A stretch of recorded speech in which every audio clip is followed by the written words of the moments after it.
দিন কায়েমের উঁচু নিশানে রয়েছে যাদের নাম লেখা।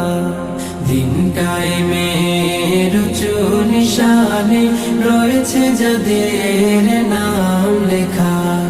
ধন্য হলো যারা নবী পরশে, ধন্য হলো যারা নবী পরশে, সে হলো সাহাবা। আসসালাম আসসালাম আসসালাম